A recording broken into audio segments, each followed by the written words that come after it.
In this video, you're going to learn why you should be focusing on building up an email list as a priority and how it is actually the biggest asset that you're going to have as a business or a personal brand. So you can see I have an email list here, and essentially this is a list of emails for existing or potential customers. Now, why have I bothered to do this? Why is this valuable? Well, with this list, I can notify them every time I send out a blog post that gets traffic to my website. Anytime that I have a market research survey, if I want to figure out what products to sell, I can email my email list and help and ask them what they want. And that really helps me reduce the risk and create a product that people are actually going to buy. I can re-engage in existing customers and say, hey, you bought the last product, here's another one that would really suit your needs as well. And it's not just me that is saying that building an email list is important. There's actually this great article, 7 experts on why building an email list is so important. And Neil Patel here, well-known marketer, and he says, out of all the channels I've tested as a marketer, email continually outperforms most of them. Not only does it have the highest conversion rate, but as you build up your list, you can continually monetize by pitching multiple products, etc. This is a great example. Just look at e-commerce sites like Amazon. One way they continually get you to buy more products from them is emailing you offers on a regular basis. So perfect example for it. It's perfect for e-commerce. You bought this, why don't you have a look at this? So for a blog, for an e-commerce site, for a services business, it doesn't matter what type of your businesses you have. An email list is going to be your biggest asset because it can drive traffic and sales. Let's go down. I think there was one other good one down here. Noah Kagan, another very well-known marketer. As he says, after you wake up in the morning, what's the first thing you do?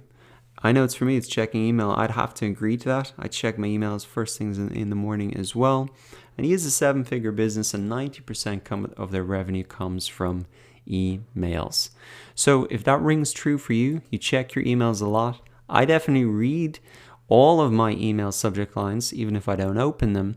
And I look at this a lot more than I do personally social media, because there's just so much content on social media.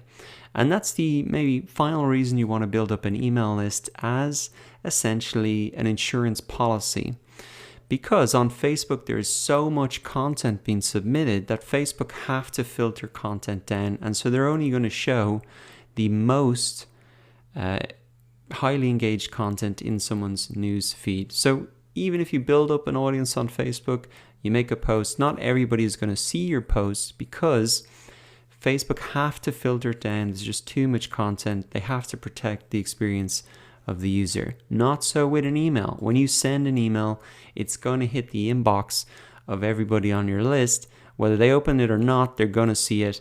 And on platforms like Facebook, they might not even be aware that you've created a post. So in terms of visibility as well, just the email list just trumps all of the other platforms because they have to filter down content. There's just too much there. So if your content's not getting a lot of engagement, your followers are not going to see it. And that's why email is so valuable. Now, it's still extremely useful to use Facebook and other platforms, but just in case they just decide to change the rules, they limit the filter the content even more, you might even get kicked off Facebook for a breach of policy terms. You could get kicked off Amazon for breaching their terms of service, etc. It happens, and you don't want that to happen to you where you've no backup plan. And that's why even if you don't plan on sending a lot of emails, it's just a great insurance policy to have an email list built up that you fully control and that you can use to send emails and reach your customers directly. So hopefully that's convinced you why building up an email list is so important. It's going to be the biggest asset you have. You can use it to sell products, drive traffic to blog posts, drive traffic to YouTube videos, get responses to market research surveys. It's a fantastic asset to have. Whether you are a personal brand or a company, you need to focus on this as a priority to build this up. It's key to really growing your business. To send emails to a big list of email contacts and to get analytics on all those campaigns, what you'll need to do is set up an account with an email service provider. And there are tons of options out there, but the one that I recommend and use is MailChimp. It works on any type of site. They've been around for ages, and they are also free to use up to 2,000 subscribers, which is always a great reason to use a product. So what you want to do is type in MailChimp into Google, go ahead and just click through, and then you can go ahead and sign up, and you can sign up with your personal account if it'll only be you using it, or you can sign up with your company email if you want as well. Now once inside, what you'll want to do is come up and click on lists, and then you want to create a list, and you can just go ahead and create a list.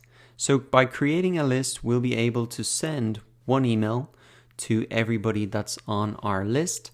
So we need to fill out some of the list details, like the list name. So they even help you walk through some of this here. A good example is just your domain name and newsletter. So I'll just put in example domain. Now here we want to put in the default from address, and this is the address that people will respond to. Now, this will need to be an email that you have access to, because you'll need to verify this in just a second. But it's best now to put in a domain-specific email that you will have set up. Next, select the default name and use something that I instantly recognize, like your company name. So I'll just say example domain. Now what we want to do is put in a short reminder about how they got this email, and you can just rewrite the example down here. You are receiving this email because you opted in on our site. This is just a requirement for anti-spam. Now down here as well, you're going to need to input some of your company information, so you can change this to your company name and address. Now you don't need to put in like the number, say your office, whatever, 10A. You can just put in the street address and the city name, etc. Again, this is just anti-spam measure. MailChimp are actually required to collect this information. So next you can just put in your country and your state and a phone number if you want as well. And then you can also select if you want to get notifications about daily subscribes, unsubscribes, etc. And then you want to go ahead and click save. So excellent, we now have created a brand new list. And one thing that we actually want to do right now before we start to import contacts or anything is actually to verify our email address. So what I'd recommend you do is go and type in verify email MailChimp. And what we need to do is just to show MailChimp that we own that domain that we've popped in. And so what you can see you have to do is come down into account, and it may actually even show up if we come into settings, list and names. And let's see, yep, it says it here. This is actually maybe the easier way to do it. So if you come into your list and then you come in to settings, list name and defaults, you're going to see that you have to verify your domain so that you can send emails and receive replies from this mail. So what we can do is go ahead and click verify domain here. We can just pop in our email address, get them to send a verification email. The verification is email on the way, so I just need to go and get that. So to do that, I'm just logging into my host and where I've set up my domain specific email. And now I can see this verification email from MailChimp. So I just need to get into this and verify the domain access. I can actually just take this code, copy this, paste that back in, and click verify. So now my domain has been successfully verified, so I can send emails with this email appearing and also receive emails back. So now that I've verified my email, what I might want to do is come back to my list again, and I now have the opportunity to start to import contacts into this email list if I want. So if you've already got some email addresses, maybe from LinkedIn, maybe from Gmail, maybe from other sources, you can just import those CSV files there. and you can just upload those. And what you can also do, which is sometimes handy, is you can just actually copy and paste email addresses in. So this is going to just give you a tab that you really just copy and paste them into. And once you've got that done, then you're going to have a list of emails that you can send an email directly out to. And again, the benefit of setting it up in MailChimp is that you can send them in bulk. You are not going to get caught in that spam filter, as opposed to if you're sending a bulk email from a personal address, they're going to recognize your brand name. And also you get all those cool analytics, like how many people opened the email, etc. So now that you know how to set up a MailChimp account for free, go ahead and set one up for yourself. Don't forget to verify that domain. And if you have any questions or problems with that, just check their support guides. And then you can go ahead and import those contacts so you're ready to start sending out email campaigns to your email list. In this video, you're going to learn how to add an email sign-up form to the sidebar of your website, and also how to add a pop-up form. I'll show you how to do this for free, and this will really help you in your goal to build up an email list and create a list of potential people that you can sell your products or service to. So the first step is to log into your MailChimp account and then click into the list that you want to create the sign-up forms for. Once inside, then you want to click on sign up forms, and it's in here that you're going to see a couple of different types of sign up forms to create. Now for a sign up form in the sidebar of your website, you can click on embeddable forms, and it's in here then that you can change the look and feel of your sign up form. So for example, you can change the title that appears here. You can also show only the required fields, just the email. Or you can show all the fields. You give them the option to put in their first and last name. And you can make some other adjustments there if you want. And then once you're ready, you just need to copy and paste this code onto your website. So what we need to do is paste this code onto our website so that when somebody signs up on our website, the information and their email address will be sent back to MailChimp here, and they'll be added to our list. So you can just Control A, Control C, copy all of that. Now what I'm going to show you how to do is how to add this to a WordPress website, but essentially the process is going to be quite similar. And if you need a step-by-step guide for your type of website builder, just look at the support guides for your website builder.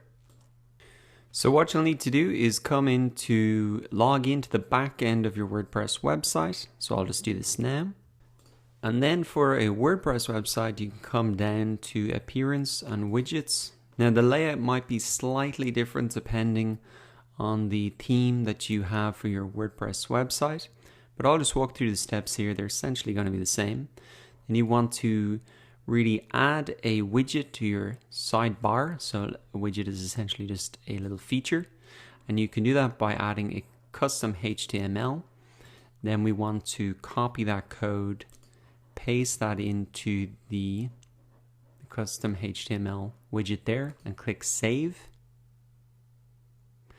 And then what we can go ahead and do is just go open up our website, because we want to see if this is actually working.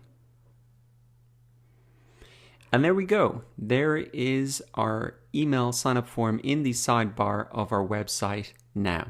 Now I will say sometimes it can take a couple of minutes for this to show up on your site. And sometimes what you may need to do is actually go ahead and delete your search history, so clear your cache, so that then these changes will be reflected.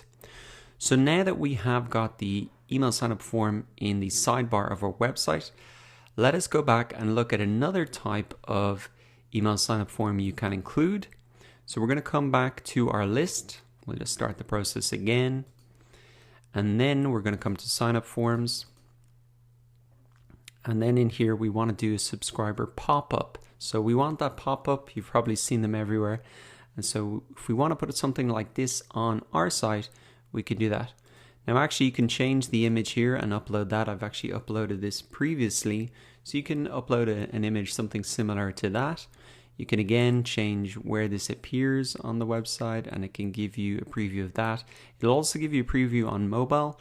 Actually, if I was doing this properly, I'd adjust that image So there's a couple of good things to check before you go ahead. Now you can adjust the settings, like when does this pop-up show up. For the purposes of this demonstration, I'm just going to say immediately so that I can show you working, but you can time this after 5 seconds, after 20 seconds, when they scroll to the middle of the page, when they leave the page, etc. So you can adjust all of those things yourself, and there's a lot of cool things that you can change there, the font, the color, etc. So now I want to view the code, because again, we want to put this on our website so that any emails collected will be added to our list in MailChimp. So we need to copy this code, and again, we need to put this on our website. Now this will be different depending on the type of website you have, maybe even the WordPress theme you have, but I'll show you how it's done with my one here. So what we want to do is come to theme options, and then I want to click, after I come into appearance, theme options, come to general settings, and it's in here now that I can actually place in header code. This theme is great because it gives me a specific section to do that. So I can just paste that in, and then I want to go and click Save Changes. Now again, we want to come back to our website to make sure that it's working. You might need to wait a couple of minutes. Go ahead and click Refresh the page. Sometimes your blog page or your home page can take quite a long time to reload. So sometimes it's easier to come into a sub page. And you may need to click around a bit, and I've done that. And now I've come into a page, a blog post, and I can see this popping up immediately. So I know that is working, and I can maybe go ahead and just test that out. Put in my email. And well, I'm already subscribed to this list, but you can see that it will, you can go ahead. And then what you can do is you can go ahead, sign up. And then what a good thing to do is come back into your list on MailChimp to make sure that it has been signed up. Now, if you have any problems with any of the code or anything, go ahead and check out these support guides on MailChimp. They are excellent, and they have a lot of really walkthroughs that will help you. So it's best, if you have any problems, to really check out these support guides there. And they've also loaded support guides for different types of sites, etc. So to recap, in this lecture, you've learned how to build your email list faster by adding a email sign-up form to the sidebar of your website, and also a pop-up form.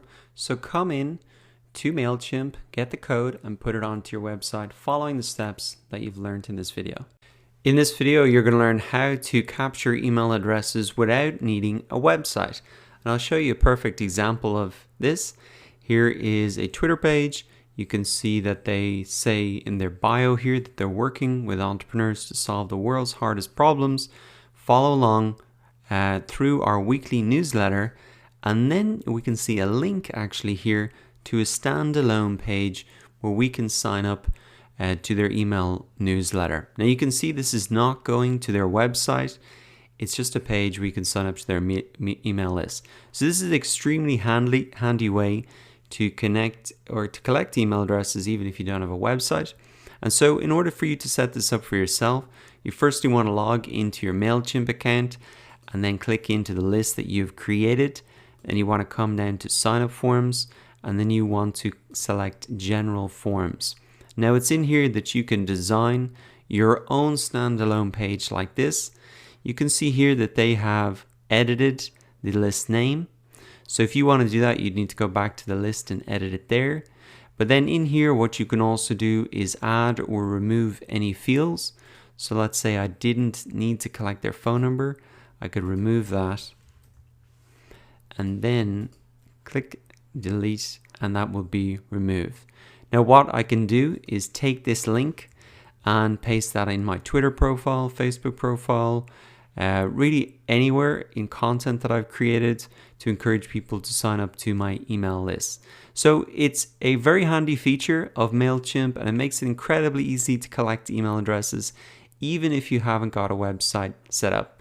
So go ahead and check it out for yourself.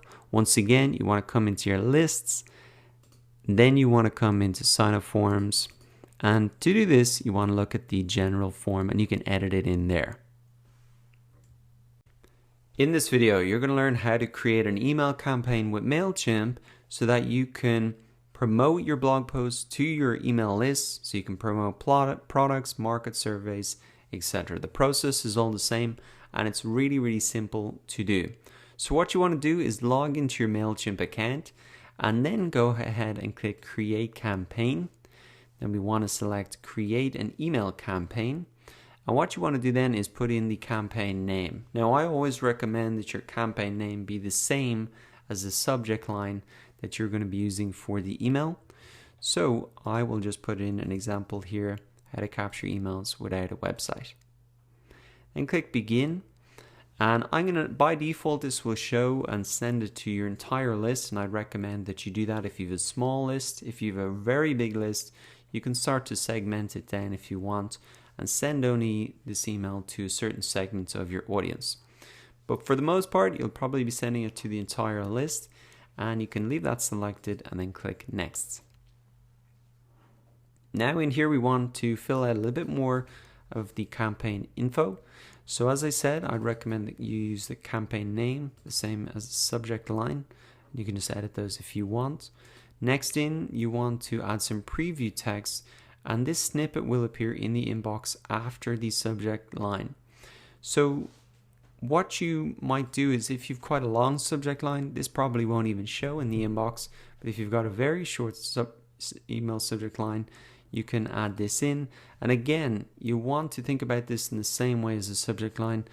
Is this going to help people open the email? That's essentially what you want to do. So I can say, learn a really simple way to capture emails needing a website. So again, kind of encouraging people to see the benefits, and then I'll show them the how-to once they open the email. Now the from name, this is my kind of personal email list, so I'll just leave it as my name, but it could be the company name. You want to put in your from address as well. And down here, you can see that there's a number of tracking options. Probably the most important one that you want to enable is Google Analytics tracking. It'll walk you through the steps here to set that up. But if you haven't, what you can do is go ahead and click Save and Exit. And then you can come, say, to your dashboard in a new tab. You can come up to Account, Integrations, and then you can just connect with Google Analytics there. And the advantage of doing this and enabling this integration for this email campaign is that in your Google Analytics reports, in the campaign reports, you're going to be able to see how many people actually clicked through to your website from this specific email. And that is incredibly important to know. So you can check maybe the next day, okay, how many people actually ended up on my site because of this email. So that's really important to enable if you want to track that. Now, once you've got that done, you can click Next. And in here now, there are a ton of templates that you can select. There are some really fantastic professional looking ones. You can drop images in. You can do all sorts of stuff. For this example, you can just, I'm just going to use a simple text. And to be honest, this is the type of email that I send out most often as well. I think it just is a little bit more casual, seems a little bit more personable. So what you want to do is maybe adjust the first line in the email. And this can often be just the subject line again. And then what you can do is adjust the text as well. So I can say something like, click below to learn how to set up. So what I've said there is click below to learn how to set up a free landing page with MailChimp so you can collect emails without needing a website. Now what I want to do is make sure that I input the link, and what I can do is just actually paste a link in there if I wanted to. So I'll just say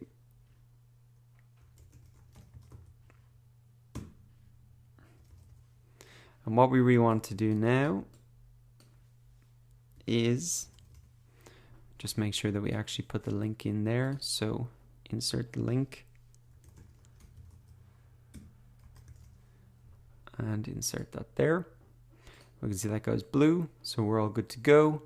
Now down here below will actually be the information that you've put on your MailChimp account in terms of your physical address. Now this is required just for anti-spam measures, and that's why MailChimp has included it there. Also, you can see the option for people to unsubscribe, which is I think required, but it's definitely best practice because you don't want to annoy people. Make it easy for them to unsubscribe if they want. Now once you've got that done, you can click save and close. And what you can also do is actually input any of these buttons. For example, I could input a button there and change the text here and say something like learn more. And what I can also do then is just actually put in, I can put in the link there as well. Maybe I'll do that because it just grabs the attention a little bit more. So save and close that. Now we'll just need to edit our text again, just remove that. And then what we want to do is click save and close. Now we can click next. And looks like we're all set to go now. We can see we've got the green ticks against all of the different parts. Now a very important thing that you want to do before you go ahead and send out any emails is just make sure that everything looks okay. So what I'd recommend you do is go ahead and send a test email, and you can just send that to your own personal account. And really you just want to look at this email from the perspective of somebody who's going to get it into their email account. So to do that, you want to log in to your email account. And then you might have to wait a couple of minutes for this to come through. And you can see it there. It says test here, but it's not going to say that in the real email. And how to capture emails without a website. So ask yourself, would I open that? Is that a good enough subject line? Should I maybe change it? You can see the snippet text here as well. Is that being cut off? Is there more important information that could move to the start of that? Again, really ask yourself, would you open this email? Because if you're saying, I don't know, or maybe not, well then maybe you can come back and work on this, because that's critical to people even clicking through to your website. So once you're happy with the subject line or have spotted something you can improve, you can open the email, check the spelling, maybe read it out loud a couple of times, make sure the information here is accurate, and most importantly, make sure this link is working. Now I just put in an example link there, but you want to make sure that it's going to the right page because that's one of the most important things. So if there are any things that you feel you could improve upon or need to edit, you can just come in and edit the different sections there. And then once you're happy, you can actually go ahead and schedule the email if you want. So when you're thinking about sending out your email, you want to think about, okay, who are your audience? If you have a global audience, you want to send it at a time that really hits the maximum amount of people. For example, I'm in Dublin, Ireland. Usually I send my emails about 5 o'clock in the afternoon.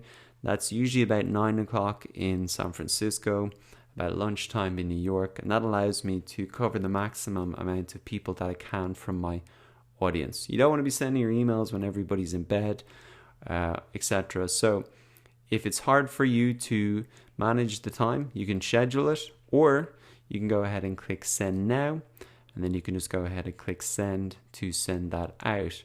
And that is really how you create an email campaign in MailChimp. It is a really important thing to do if you want to drive website traffic from your email list or drive sales.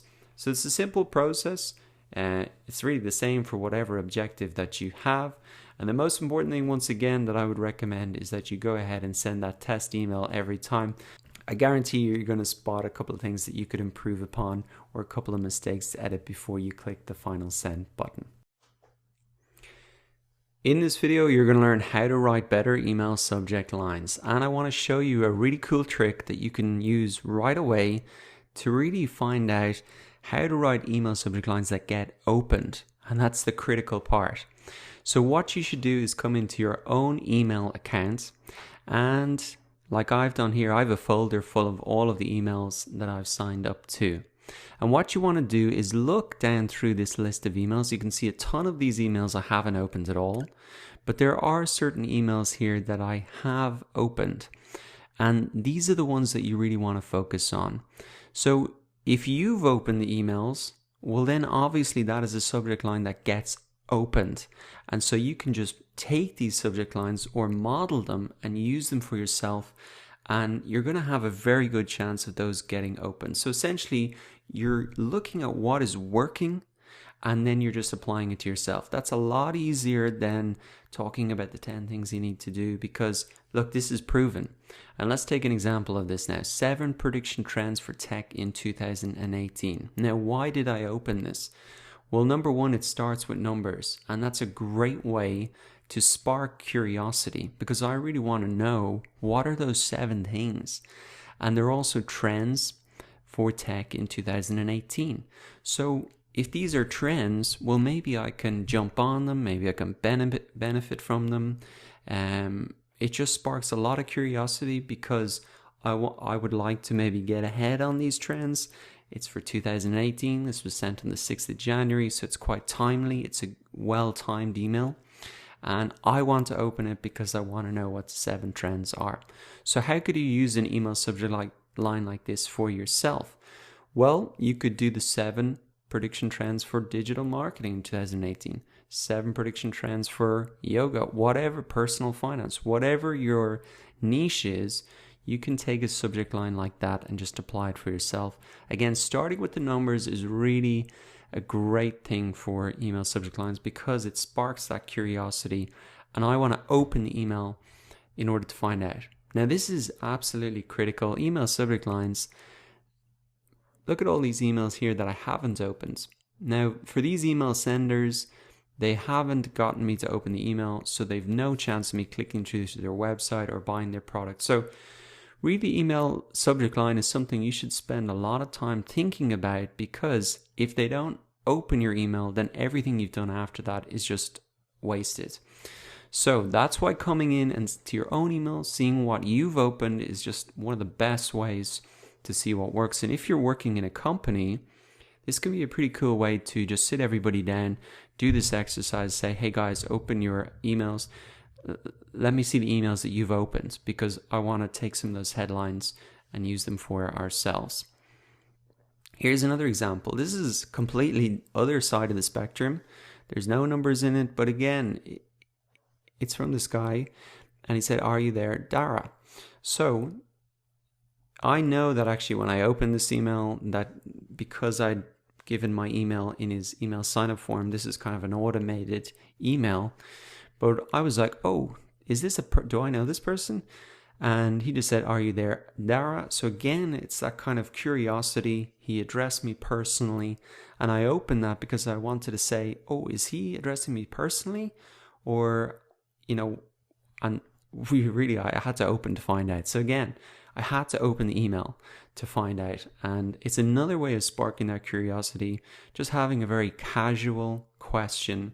And the reason that he was able to address me by my name is I'd given my name in the email sign-up form. So that's a huge advantage of including that if you want to, that you can address people personally. Now let's have a look at some other stuff. Let's talk. Why didn't I open that? Okay, well, there's nothing specific about it. It doesn't spark my curiosity. There's no reason for me to open the email. I know who this company is, and I'm not sure that there's anything that I want to work with them on. So, as well as looking at the emails that you've opened, it's actually a great exercise, and probably even more beneficial, to look at the emails that you haven't opened. What did they do wrong? What could they have done better in order for you to open that email? So for this one, let's talk. Okay, well, talk about what and what benefit is going to be for me, etc. So if they had taken one of these other approaches, or I'm not sure how to do it, but definitely something as short as that with no benefit, with no curiosity, is not going to get me to open it. Let's keep on moving down. And let's have a look at some other ones. Here's a great one. LinkedIn experiment, increase your reach by 600%. So of course, how do you do this? How do you increase your reach by 600% on LinkedIn? I want to know how to do it. So I obviously opened the email to find out. And actually in that email, he explained how to do it in a YouTube video, which of course I clicked through. So that is a great example of an email there. There's a result, a benefit there. I want to know how to do that. And so obviously I open the email and then I click through. So great email. You could do that with anything. Instagram experiments, increase your reach by 600%. Yoga experiments, increase your flexibility by 600%. So again, just looking at the emails that you've opened is the best way to write email subject lines that get opened. Let's have a look at some other ones here. Okay, Udemy Live, set your goals. So setting goals at the start of a new year is always a tough thing to do. Any help with that can be good. So writing emails that really appeal to people at certain times of year is a good thing to do as well, depending on your business. So keep in mind always what the customer is trying to achieve at different times of the year. So let's have a look at some other ones here. Here's another example of an email I didn't open. Last call for $10 courses, 3 hours left. So it's a good offer, but I'm not sure what courses are they about? What is the benefit that they're going to help me to achieve? It doesn't really spark my curiosity, and so I didn't open that one there. Here's another one I didn't open. Grab any plugin or theme for just $19. So you can see it was cut off. He did address me personally, New Year 2000 offering. You can see that you really want to make sure the important stuff is at the start of the email.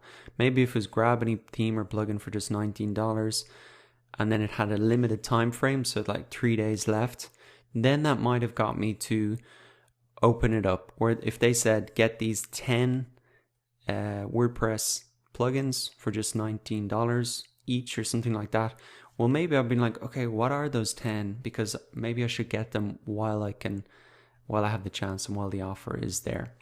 So once again, the best way to write email subject lines that get opened is to come into your own email, look at the emails that you've opened.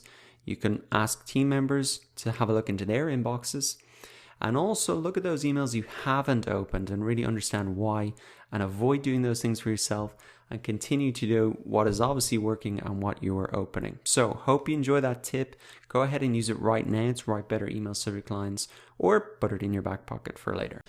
In the last lecture, you learned how to create an email campaign, and in this lecture, we're going to complete the very important step to actually analyze the results of the campaign, because this is the key opportunity for you to analyze the data, learn from your successes or failures so that you can really get better as you go forward. So there's two places that we're going to look at the data. One here is in MailChimp, and you can see already, we can see the percentage number of opens and clicks. There's also a bigger report here we're going to look at. And then also in Google Analytics, if you come down to acquisition, campaigns, all campaigns, you can now see the information for the email campaign that we sent out. And remember that this is coming through because we have added Google Analytics to our MailChimp account. So that was why it was important to do that, so we can really see the number of people that came to the website from that email campaign, and also the number of people then who eventually signed up. But let's go back and start with MailChimp. So at a high level here in the campaign, we can see the percentage opens and clicks, but we can click through to the report to see a lot more detail. Now, if you have a professional or pro MailChimp account, you can set up kind of revenue goals, etc., and really see revenue driven, but I haven't done that, so we'll just be looking really at the information here. So you can get a sense of how good your open rate is by using these benchmarks here. So it says the industry average for education and training, which is the market I'm in, is a 13.8% open rate. So I'm well above that. Obviously I've got a much smaller list, but I think that's not too bad. So I think the key thing that gets people to open emails is the subject line. So at least now I have a benchmark going forward that I can get a sense of, are my subject lines getting better? Are more people opening them? Or are people starting to trust me more and like me more? or is that something I need to work on? Now we've got the click rate then, so that was actually the call to action, 5.6% versus 1.5% for an industry average. So that's probably a little lower than I would have liked. And so that's what I can really think about now. How can I make it more exciting for them to actually click on that button? Can I make it something, like they have to click now if they want to take advantage of whatever the offer might be? But thinking about how can I get more people to click, because that's ultimately what I want people to do. So it's good to see the numbers have a baseline there. Now looking across, I can see that there was one unsubscribe. So one person, when they got the email, decided to unsubscribe from the list. So that's only one person out of 71. That's not too bad at all. Happy enough with that. Now, if you want further explanation on all of these metrics, you can see then there's a little icon here that you can click around, and it'll help explain those more for you. You also can see a 24-hour performance. It's not quite been 24 hours.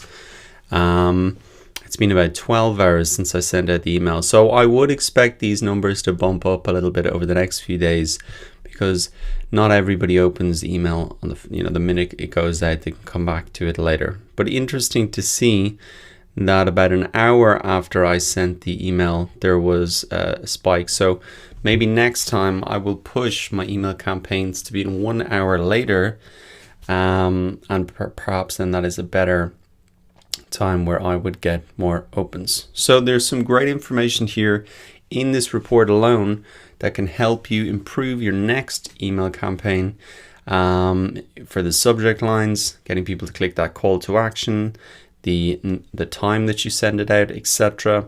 And so as you do more and more campaigns, you want to keep coming back to this, learning from the data. Now, as well as the analytics here in MailChimp, you might want to come into your Google Analytics account under acquisition campaigns, all campaigns, and you will see the results here for the actual email campaign. So I can see that there was 5 new users came to the site as a result of the email campaign, spending an average time of 3 minutes and 43 seconds on the site, which is pretty long. And then actually 2 people ended up signing up for the email list. So that was the main thing that I wanted people to do. So you can see that all the way from that number all the way back to the full list of the email subscribers. It's a pretty small percentage, but essentially that is kind of the baseline that we're working with right now. And remember that there are a lot of steps in the process to get people to that point.